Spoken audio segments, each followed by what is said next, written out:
Thank you. That concludes general questions. The next item of business is First Minister's questions. At question number 1, I call Russell Finlay. Thank you, Presiding Officer. The Auditor-General's latest report on SNP government spending and public services is absolutely scathing. He lays bare the risks facing critical frontline services because of this government's lack of transparency. He says they have, and I quote, not been sufficiently transparent with the Scottish Parliament or the public about the current fiscal situation. So why is John Swinney's government so addicted to secrecy and so disrespectful towards the paying public? First Minister.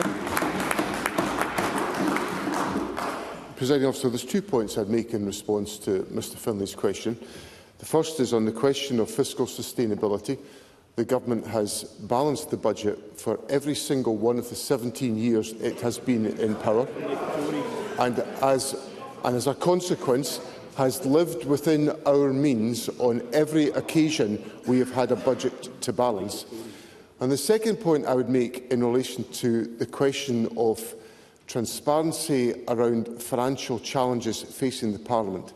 I don't think anyone listening to anything that ministers have said over the course of the last 14 years could have in any way escaped the setting out of the reality that the fiscal constraint of the austerity of the Conservatives has put unbearable burdens on our public finances, and this Government has delivered against that formidably difficult climate. Russell Finlay. Just the usual SNP whataboutery. Now, this is not the first independent investigation into SNP finances, and I'm quite sure it will not be the last. The Auditor-General says the Scottish Government does not know what savings will result from reform or what reform efforts will cost. I'll put that into layman's terms, Presiding Officer. This chaotic government doesn't have a clue. They don't know how much their plans will cost or even how much money they might save. So here's a chance for John Swinney to be more transparent. Does he have any idea at all, how much his proposed reforms will save taxpayers? First Minister. Presiding Officer, the Government, as I said in my first answer, has lived within the resources that are available to us. We have balanced the budget. Is that not evidence enough for Mr Finlay that this Government is able to manage the public finances whenever we have the opportunity to do so? And what I'd say to Mr Finlay is the Government will set out a budget to Parliament on the 4th of December, which will be the accumulation of the choices that we have made about how we invest in our public services and what we ask people to pay to support those public services. That is the honest conversation this Government has with the people of Scotland. That's what we've done in the past, and that's what we'll do again on the 4th of December. Russell Finlay. John Swinney, he doesn't seem to have a clue. I would commend him to read this report. He clearly hasn't read it.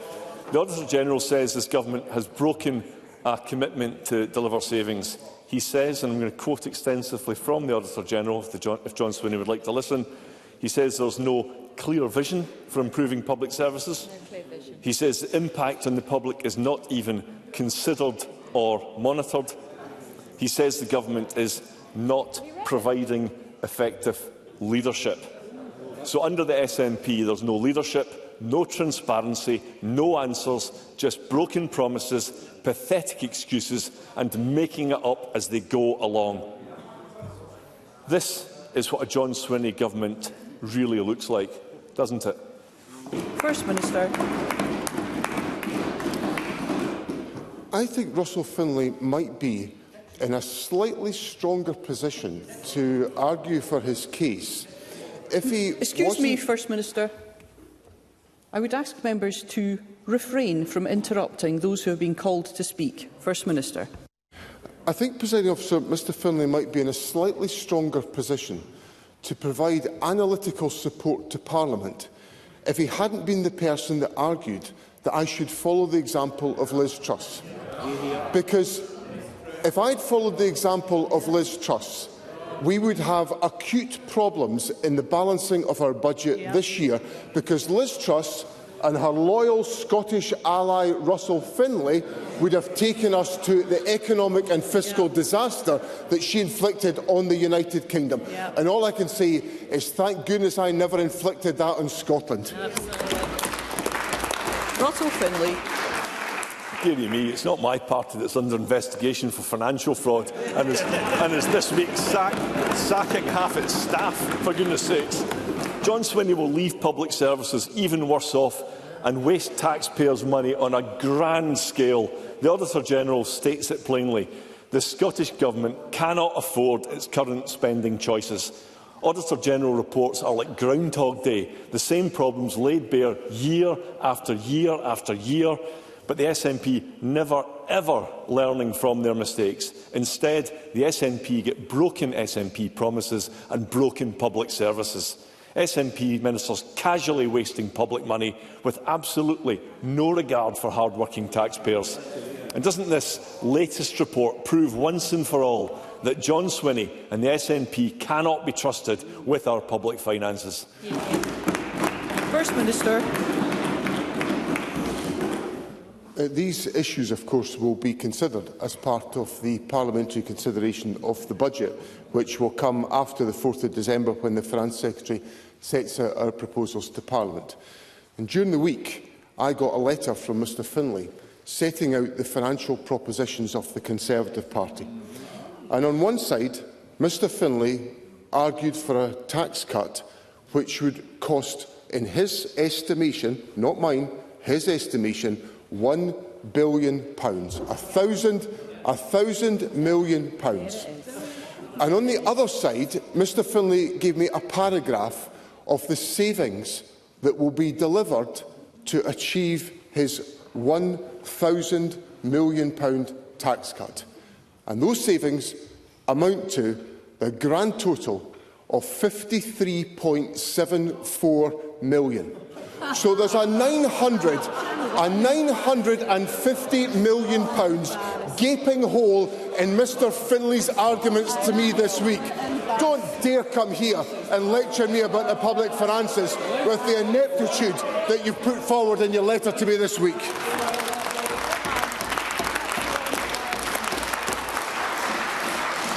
Let's ensure that we are always speaking through the chair. We go to question number 2, and I call Anna Sarwar. Thank you, Presiding Officer. Today we will debate emergency legislation on early prisoner release. If the SNP government gets its way, hundreds of prisoners could be released before finishing less than half of their sentences from Scotland's prisons. In England and Wales, our Labour government is being forced to clear up the mess left by 14 years of the Tories. In Scotland, whose mess are John Swinney and the SNP clearing up? First Minister. The Government is wrestling with a situation that's affecting many jurisdictions around the world, including the rest of the United Kingdom, where we have seen in the aftermath of COVID a sharp increase in the prison population as a consequence of the work to address the delays in the court and tribunal system. The Government has brought forward legislation to address these issues and to ensure that we have in place a set of mechanisms that will ensure our prisons are safe for those who are working in prisons, safe in the public interest. And that's the proposals that Parliament will consider. Anna Sarwar. I asked whose mess the SNP were clearing up. They were clearing up their own mess over the last 17 years. And the fact of the matter is, in Scotland, the justice system has been independent forever, and the SNP have been charged with it for 17 years. And again, the fact is that this emergency legislation is a desperate attempt to tackle the symptoms of a crisis created by the SNP. On John Swinney's watch, we have Scotland's prisons at breaking point, our prison estate crumbling, soaring levels of remand, deep cuts to legal aid, a staffing crisis in our courts and huge court backlogs.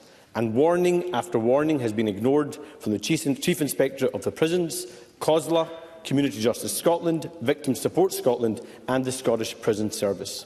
So why does John Swinney think that after 17 years of failure, the answer is to give more power through emergency legislation to this incompetent SNP government that has failed to manage and reform our criminal justice system? Minister. Presiding Officer, on the question of investment and reform in our criminal justice system, let me just give Mr Sarwar some facts. We've increased investment in justice through a 10% increase in the Prison Services resource budget for this year alone. So that's in relation to prisons. In relation to community justice, which is one of the other issues that Mr Sarwar raised with me, we expanded the investment in community justice this year by £14 million to a total of £148 million to further strengthen the alternatives to custody, which is exactly the direction of travel that I think Mr Sarwar is trying to suggest to me we should pursue. In addition to that, we've increased the use of electronically monitored bail, which is one of the key issues in relation to remand. And then also, as a consequence of the reforms that we brought forward in the Children, Care and Justice Scotland Act, we've been able to free up accommodation in HMP and the Young Offenders Institution at Pullman to accommodate more prisoners. So the Government is taking the reform action that is required to address a situation that is affecting all jurisdictions that are addressing the post-COVID pandemic increase in the number of prisoners that are emerging. And there are steps being taken, which Parliament has had discussions about the approaches to the advice in relation to the pursuit of remand, which the Lord Advocate has set out to Parliament, which is just one of a number of interventions to address the significant issue that Mr Sarwar raises with me.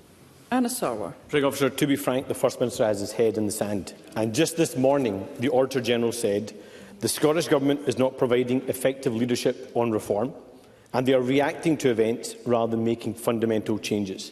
And he also warned that they are keeping the public in the dark about the scale of the crisis in our public services. But despite this, just 2 weeks ago, John Swinney said there was no need for a change in direction. But after 17 years of this SNP government, every institution is weaker. Our NHS is in crisis, with 1 in 6 Scots on a waiting list. Our education system is in crisis, with standards falling. Our housing system is in crisis, with 10,000 children living in temporary accommodation. Our justice system is in crisis, with victims being failed. So the need for reform and a new direction has never been clearer. So why is it that John Swinney and the SNP only have to offer more excuses, focusing on inputs, more incompetence, more waste and managed decline? First Minister.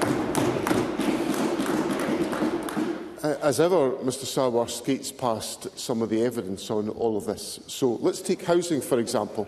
Mr Sarwar knows full well that this government's record on affordable housing is that we have built more affordable houses per head of population than any other part of the United Kingdom in recent years in the face of the unbridled austerity of the Conservatives.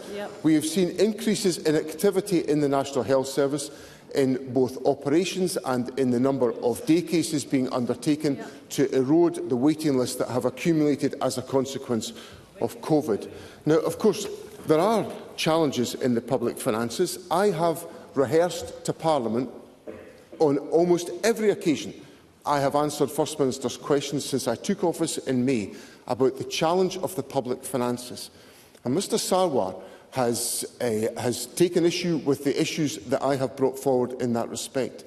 But when we look at the budget issues we are wrestling with now, particularly as we debated yesterday in Parliament, employers' national insurance contributions, what we find is that while the Labour Government is offering increases in funding, which amount to 1% in our budget once inflation is taken into account, £400 million, on the other hand, we are facing increased employer national insurance contributions of £600 million. So what we have is a Labour government in London giving with the one hand and taking away with the other. That is austerity by the back door, and that's what Labour is delivering to Scotland. Question number 3, Lorna Slater. In Scotland, there are over 10,000 deaths a year as a direct result of alcohol, tobacco and obesity. Minimum unit pricing on alcohol in Scotland reduces the harms from cheap booze, but at present it is supermarkets and large retailers who profit from the increased price of alcohol, while our NHS is struggling.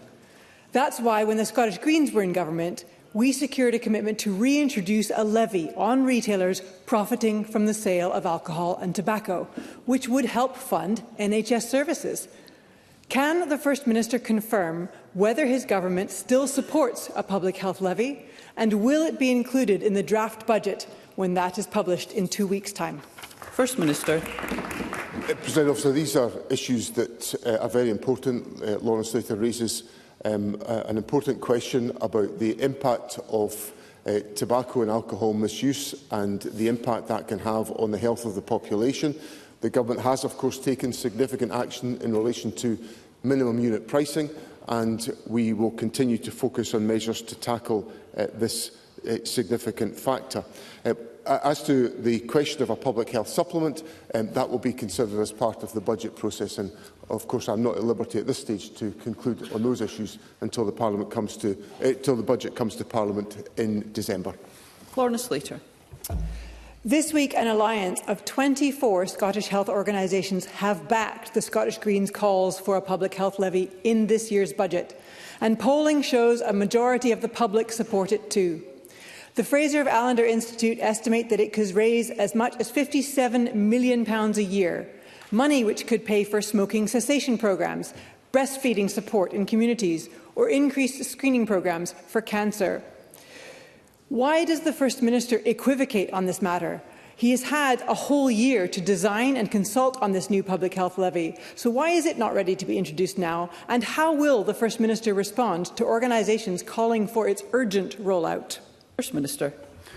President, I would point out to Lorna Slater that the Government already has in place higher business taxes on larger retailers, which is a source of great controversy, but we have that in place already, which takes into account some of the issues that Lorna Slater is raising with me.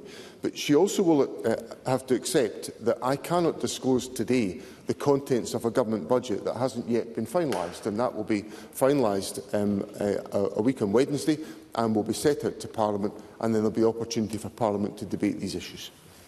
Question number 4, Michelle Thompson. To ask the First Minister when the Scottish Government last met with INEOS or Petro INEOS to discuss the refinery at Grangemouth. First Minister. President Officer, the Scottish Government continues to engage regularly with key stakeholders following the announcement by Petro INEOS that it intends to cease refining at Grangemouth. The Energy Cabinet Secretary last met with the business on the 5th of November, and Government officials met with staff from the business last week. Michelle Thompson. I thank the First Minister for that response. Unite the Union gave evidence to the Economy Committee yesterday. In their view, this is a profitable site and a distorted picture has been given from the accounts available. They believe that there can be no justification for a closure now and that money spent to support a biorefinery will be wasted if the underlying skills base is lost. The UK Government's inaction has much to answer for, but will the First Minister commit to working on a pause in the closure and not accept the loss of this national strategic asset without a clearer path to a just transition? First Minister. President Officer, I recently met with Derek Thompson of Unite to discuss the very issues that Michelle Thompson puts to me. And Michelle Thompson will be aware that the Scottish Government believes that the closure announcement for the refinery is a premature decision and that it accelerates a change that does not need to take place at this stage but could be managed over a number of further years to enable us to put more alternatives in place. Michelle Thompson specifically asked me if I would support a pause in any plans to close the refinery, and I do. And I've put that point to the Prime Minister with the willingness that the Scottish Government would work with the United Kingdom Government to try to find a way of working with the company to avoid a situation where we had a premature closure of the refinery. So that will be the position the Scottish Government takes forward as we continue to work with the UK Government and with the company to try to avoid economic disruption and damage to the Grangemouth area and especially to the livelihoods of the workers who are involved. Brief supplementary, Stephen Kerr. The refinery is scheduled to close in Q2. Skilled workers are already leaving the area. These are the very people needed for the transition. Willow doesn't report until later next year. If we can't have the full Willow sooner, can we see an interim Willow report much sooner? And which projects in the growth deal can be expedited to tackle the immediate threat to nearly 3,000 jobs? Minister. I don't think I could commit to an earlier publication of the Willow report, because there is that is essentially why, in my answer to Michelle Thompson, I argue for us to have more time to get to a situation where we have other credible opportunities that can be pursued, and these take time to develop.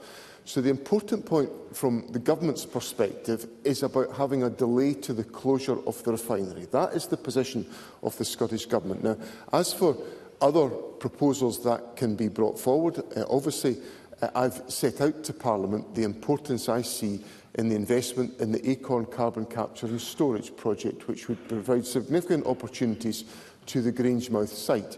I was very disappointed that we did not have any more progress on that issue in the United Kingdom budget in late October.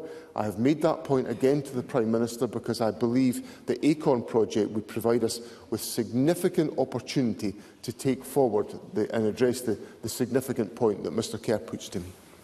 Schragan. Presiding Officer, it's beginning to look like the First Minister has accepted defeat on Scotland ever becoming an independent country, as under his watch, Scotland will become the only top 25 oil-producing nation with no refining capacity. How has it come to this, that a nationalist government looks away, helpless, as key national infrastructure is lost forever? First Minister.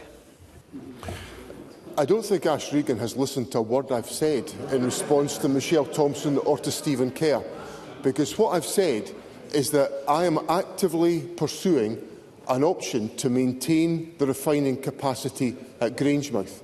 If that needs to be stated again, I will state it again to Parliament so that it's clearly understood, because I think economic damage will be done if there is no intervention to prolong the refinery life cycle at Grangemouth. And if we do that, we have the opportunity to secure carbon capture and storage. We have the opportunity to take forward the other projects through the Project Willow exercise, and that will provide us with a secure future for the Grangemouth site. So let there be no doubt about it. The Scottish Government is actively pursuing these opportunities to protect the workers at Grangemouth. Question number 5, Jamie Green. Thank you, Presiding Officer. To ask the First Minister, in light of reported figures that over 2,000 people were killed or seriously injured on Scotland's roads last year, what the Scottish Government's position is on whether 2024 could see the highest number of road accidents and fatalities on record. First Minister. Presiding Officer, I want to express my sympathies to everyone who has been affected by the loss of a loved one and to anyone who has been injured on our roads. Publication of finalised road casualty statistics for 2023 showed that the number killed on Scotland's roads fell to 155 in 2023. This was the fourth lowest annual figure and the second lowest recorded in a non-pandemic year. However, the Cabinet Secretary for Transport has previously highlighted the significant road challenges we face in 2024. Road safety remains a top priority for the Scottish Government. That is why we are investing £36 million in this financial year in a broad range of initiatives aimed at improving driver behaviour and reducing road casualties. Jamie Green. I agree that one death on our roads is one death too many. Too many families have lost loved ones on Scotland's roads, and I think it's incumbent on all of us to see that trajectory go down and not up this year or in future years. But here's the reality of Scotland's roads. There's a £2.5 billion backlog of road repairs, and that doesn't include what is necessary to upgrade or improve some of the accident hotspots like the A9, the A96 and the A77, bearing in mind that 65% of road deaths occur on rural roads. Action is needed, and it is needed fast, First Minister. So let me simply ask if the First Minister's government is still fully committed to fully dualling every single road that it promised the public that it would dual in its manifestos. And how many more lives, First Minister, will be needlessly lost whilst we wait for that to happen? First Minister. The Government remains committed to its investment programme, and we will take the action that I have set out in my earlier answer to support road safety measures. The Transport Secretary is actively involved in many of these questions, hosting a Road Safety Summit in February of this year to review all current road safety measures, and that will remain a very focused part of the agenda that the Transport Secretary and the Government takes forward. Fergus Ewing. Presiding Officer, on Tuesday this week, yet another person lost his life in an incident on the A9, and 3 more people had to be taken to hospital. The Road Safety Foundation has produced evidence that people are 3 times more likely to lose their lives in an incident on a single-track, single-carriageway road than on a dual-carriageway road, and a staggering 10 times more likely to lose their life on a single-track road as opposed to a motorway. That means people in the Highlands, in the north of Scotland, families in the Highlands, are 10 times more likely to lose somebody to a road death than in the Central Belt. Therefore, can I ask the First Minister, will he bring forward proposals for the swifter dualling of the A9 so that fewer people die? And will he obtemper the promise made to the cross-party delegation of MSPs that I led and met him in June, when he said he would give serious consideration to that matter a full 5 months ago? First Minister. Presiding Officer, I recognise the seriousness and the significance of this issue. The incident to which Mr Ewing refers took place in my own parliamentary constituency, just to the south of Ballinluig. The Government has, of course, invested in a number of stretches of A9 dualling already, and when I was travelling on the A9 on Monday, I saw the beginnings of the work that is underway in the next stretch to be dualled, which is the Moyt to Matton stretch of the road. As I indicated to Parliament in June, the Government will keep the programme under review to identify whether there is any way that we can move at a faster rate. Officials are in the process of considering the implications of resequencing or accelerating completion of the A9 dualling programme, and the Cabinet Secretary for Transport has asked that a report on the findings of this work be published when that is complete. And I take this opportunity to extend my sympathies to the family of the individual who lost their life on the A9 on Tuesday, and to all those who were affected by the incident. Baker. Thank you, Presiding Officer. This week is UK Road Safety Week, that's organised by BRAKE, and the Scottish Government Road Safety Framework did include a commitment to hold a Scottish Road Safety Week each year, the first taking place in March 2022, but there has not been another one. Has this commitment been dropped? And the Scottish Government also committed to raising a national conversation on road safety in 2022. When can we expect to see any progress on this, given that Transport Scotland say they received no resources to deliver either of these initiatives? First Minister. Presiding Officer, the Government works closely with BRAKE to provide support to victims of road crashes. Officials last met with the organisation earlier this month on the 1st of November. In addition to that, the Government hosted a Road Safety Summit in February of 2024 to review all current road safety measures and to help to identify new strategies to support action towards our 2030 casualty reduction targets. And we will work constructively with different organisations that represent victims of road traffic incidents to ensure that they are well supported in addressing the points that Claire Baker puts to me. Question number 6, Colin Smith.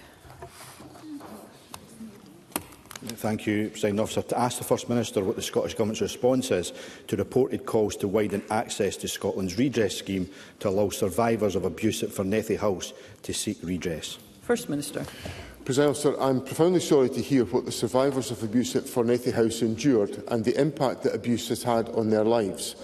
And I want to again praise the courage of the survivors in sharing their experiences.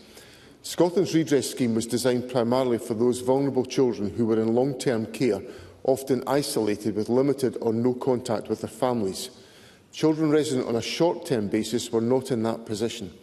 The eligibility criteria for the redress scheme were extensively debated during the passage of the redress bill, and the eligibility criteria were included in the purpose of the scheme. This does not diminish the heartbreaking abuse that the Farnethy survivors faced. The Deputy First Minister met with the survivors to explain the decision to them directly and will continue to engage with them. Colin Smith. First Minister, words aren't enough. In January 2023, you told the Education Committee it would be, and I quote, possible for Fernethi survivors to be successful in applying under the scheme. Now your government are saying they won't be successful because it was so-called short-term care under arrangements involving parents. But isn't the reality that the length of time of any abuse is irrelevant? Abuse is abuse.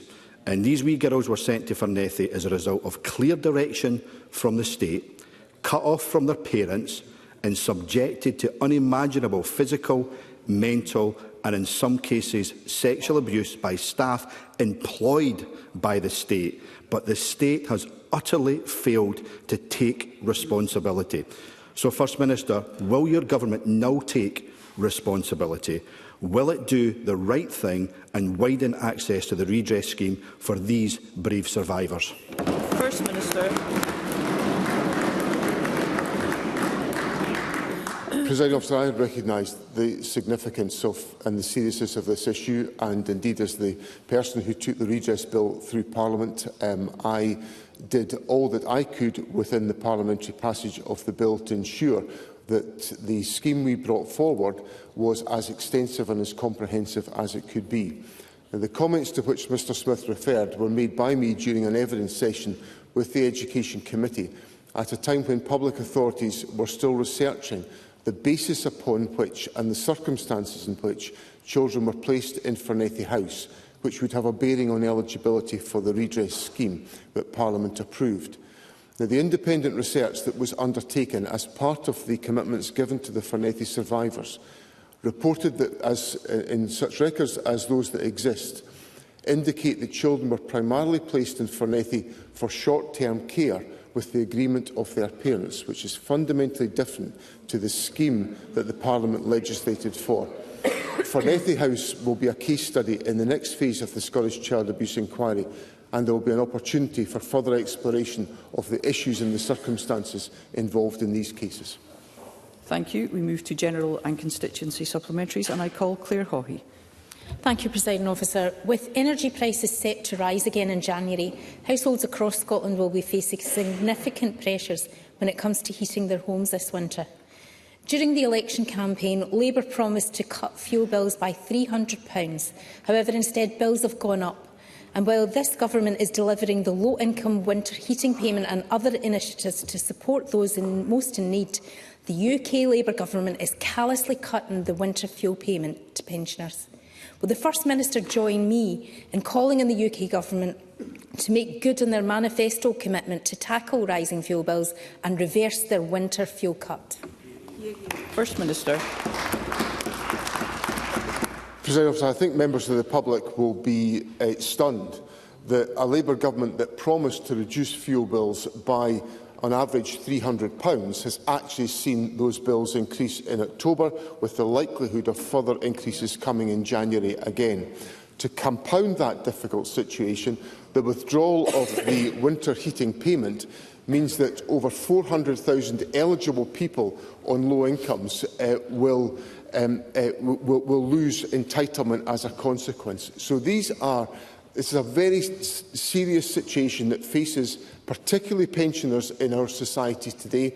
And I make the plea today that I think is absolutely central to what we need to do to get the UK Government to reverse an unwarranted cut in winter fuel payments, which is damaging the livelihoods and the circumstances of pensioners in Scotland.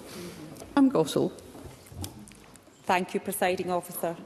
Shocking figures released this week on domestic abuse indicated that cases reported to Police Scotland had risen by 3%. This equals to almost 64,000 cases. That is one incident every 10 minutes. Behind every number, there is a terrible real-life story. Next week marks the beginning of the 16 days of activism against gender-based violence. However, these latest horrific statistics show that we are moving backwards, not forwards. Therefore, I would like to ask the First Minister, when will his government stand with survivors and take concrete action to eliminate domestic abuse by supporting my Prevention of Domestic Abuse Scotland bill, which will protect victims of domestic abuse and has been backed by organisations and survivors. First Minister. Presiding Officer, on Pam Gossel's bill, the Government is engaging with Pam Gossel on this question, and the Cabinet Secretary for Justice had a productive meeting with Pam Gossel on the 25th of September, and we will of course consider full details when we have further detail on the component parts of the bill. In relation to her comments on the Government's approach to domestic abuse, I would remind Parliament that the Government introduced and Parliament supported the Domestic Abuse Scotland Act 2018, which was introduced in the subsequent year, and that strengthened the legal protection for victims of domestic abuse and significantly increased the constraints on any perpetrators of domestic abuse. Now, the figures that Pam Gossel referred to are unacceptable, but they are an indication that more individuals are coming forward to raise to report offences and to make sure the perpetrators of domestic violence are brought to account. Fundamentally, what has got to change here is the behaviour of men. Men's behaviour has got to change. The Government will put in place the legislative framework to enable that to be the case. But fundamentally, the behaviour of men has got to change and domestic violence has got to come to an end, and it will only happen when the behaviour of men changes. Colleen McNeill. The Herald have been running an excellent series this week highlighting the crisis in legal aid, but it's not only criminal legal aid where lawyers are abandoning their profession, but civil legal aid. 4 out of 5 lawyers working in civil legal aid in Glasgow will no longer take on protective order cases for victims of domestic abuse, because in 1999 lawyers accepted the principle of one fee of £500 for work in a single case, and 25 years later that fee is only £572 and more work is required. And that has resulted in many young lawyers entering the legal profession with better options, including Crown Office. So does the First Minister accept that it is a crisis and that it would be reprehensible if domestic abuse victims cannot access a lawyer? Does the First Minister agree that the way forward is for Scotland to invest in the whole legal aid system, the whole justice system, by an annual uprating of fees, but invigorating the trainee scheme to encourage young lawyers to choose this branch of the legal profession to demonstrate that there is a future for legal aid in Scotland? First Minister. I think it's absolutely essential that young lawyers emerging into the legal profession are entering a whole variety of different elements of the legal profession. So the points that are made by Polly McNeill in that respect are absolutely valid. There is, of course, evidence from the Scottish Legal Aid Board that shows that cases involving allegations of domestic abuse are coming through the judicial system, and that is welcome, because it's important that those that are reporting potential crimes are able to see those crimes pursued as part of the judicial system. The Government will engage actively on the questions in relation to the future of legal aid. We recognise that reform is needed in the legal aid system, which is why our vision, our document, Our Vision for Justice in Scotland, contains an action plan to reform the legal aid system, and we will take forward the actions that are set out in that document. Colin Beattie.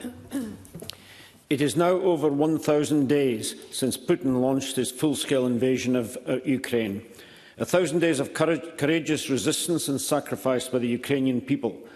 How has the Scottish Government supported Ukrainians, and what assurance can the First Minister give that Scotland will continue to stand in solidarity with Ukraine for as long as it takes? First Minister.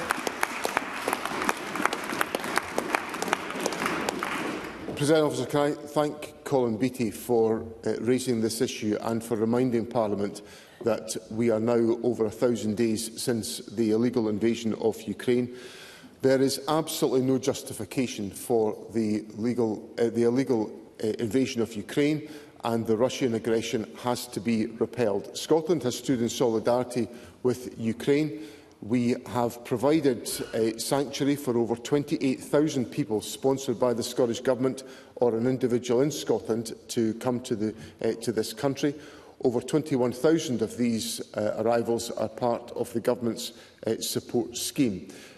We've invested heavily in providing the support that's available to Ukrainian refugees to come here, and I want to make it clear that those Ukrainian refugees are welcome in Scotland and play an important part in our country. And at this moment, I reiterate the unacceptability of the illegal invasion of Ukraine, the determination to stand in solidarity with the Ukrainian population, and the necessity for the Russian aggression to be repelled. That is a necessity in our modern world today. Liam Kerr. I'm very grateful, Presiding Officer. Due to factors including a sustained decline in public funding, Robert Gordon University may make up to 135 redundancies. Dundee University, with a £30 million deficit, said redundancies are inevitable. Edinburgh University warns of job cuts in response to unsustainable funding. Anton Muscatelli, the outgoing principal of Glasgow University, asked, why should our government not properly fund higher education for our own students? Will the First Minister answer him by agreeing to an open-minded, cross-party, multi-stakeholder collaboration on university resourcing, or does he prefer ideological purity and redundancies? First Minister. Well, I prefer to invest in the university system, which the Government does, with £1 billion worth of public expenditure. And let's hear the First Minister. And a commitment to work collaboratively with the university sector to make sure that the research excellence of Scotland is able to be deployed as part of the overall economic approach in Scotland, where innovation and creativity lie at the heart of taking forward some of the fantastic elements of research that come from our university community. Now, what's not helping our universities just now is the fact that they're facing a significant increase in employer national insurance contributions. That's the point that's been made by the principal of the University of Edinburgh, the shock to their finances by the unilateral action of the United Kingdom Government in increasing employer national insurance contributions. It's another argument for why that particular policy approach by the UK Government needs to be reversed. Daniel Johnson. Thank you, Presiding Officer. The First Minister may have seen reports that airport travel company Cavu, who have taken over a passenger lounge at Edinburgh Airport, intend to make 16 people redundant by exploiting a loophole in the law rather than undertaking the usual TUPE transfers one might expect. So does the First Minister agree with me that this is not only morally reprehensible, but that in a time of tight labour markets, this sort of fire and rehire practice is entirely counterproductive for anyone seeking to be a responsible employer? And secondly, I've already written to the Chief Executive of Cavu asking him to reconsider not to put people out of work just weeks before Christmas. Will he do likewise? First Minister. Well, obviously, in any circumstances of this nature, the Government's commitment is to the Fair Work principles. They will be applied. They should be applied in all circumstances by any employer in Scotland, and I would encourage the employer involved in the case that Mr Johnson puts to me to do exactly that. Kenny Gibson. Thank you, Presiding Officer. Last week, the Post Office announced the closure of all 115 Crown Post Office branches owned directly by the UK Labour Government, with a loss of up to 1,000 jobs. One of the 10 Scottish branches slated for closure is in Saltcoats in my constituency. Post offices provide a range of vital services, particularly for older people less comfortable with technology. The loss of services and jobs will be felt keenly. Can the First Minister outline what representations the Scottish Government is making to UK ministers to save these important community resources? First Minister. I understand the point that Mr Gibson puts to me, and access to post office services is crucial in communities to ensure there is an effective network to be available. We will certainly make sure that the representations that Mr Gibson has made to me today are taken up with the United Kingdom Government to ensure that there is a viable and effective network of access to postal services in Scotland that meets the needs of all constituents, and particularly the constituents raised by Mr Gibson. Brian Whittle. Thank you, Presiding Officer. The First Minister will be aware of a recently published report entitled Valuing Carers. It highlights that after collating data from the 2022 census, the value of unpaid carers to Scotland is £15.9 billion, which was not far short of the 2022 total NHS budget. So will the First Minister join me in recognising the contribution of unpaid carers, and what more can the Scottish Government do to ensure they are properly supported? First Minister. I'm very happy to associate myself with the comments made by Mr Whittle. I met with a group of carers representatives in my own constituency last Friday morning as part of the lead-up to Carers Week, and I listened with care to the issues that they raised with me. The Government is, of course, has put in place measures to support short-term breaks, for example, for carers, to enhance carers allowance, and will obviously reflect on these issues as we consider the contents of the Government's budget. But I agree wholeheartedly with Mr Whittle that the contribution made by carers is absolutely fundamental to the delivery of care support within households and communities around the country, and we simply couldn't provide the level of care that's provided by unpaid carers to support their loved ones and to support our society in these days. Thank you. That concludes First Minister's questions. Point of order, Pam Gossel. Thank you, Presiding Officer. On the 19th of November, the national newspaper printed an article criticising my decision to raise concerns over LGBT Youth Scotland, an organisation geared towards those between 13 and 25 and not children of primary school age, working with 2 primary schools in my area of Milngavie on a pilot programme.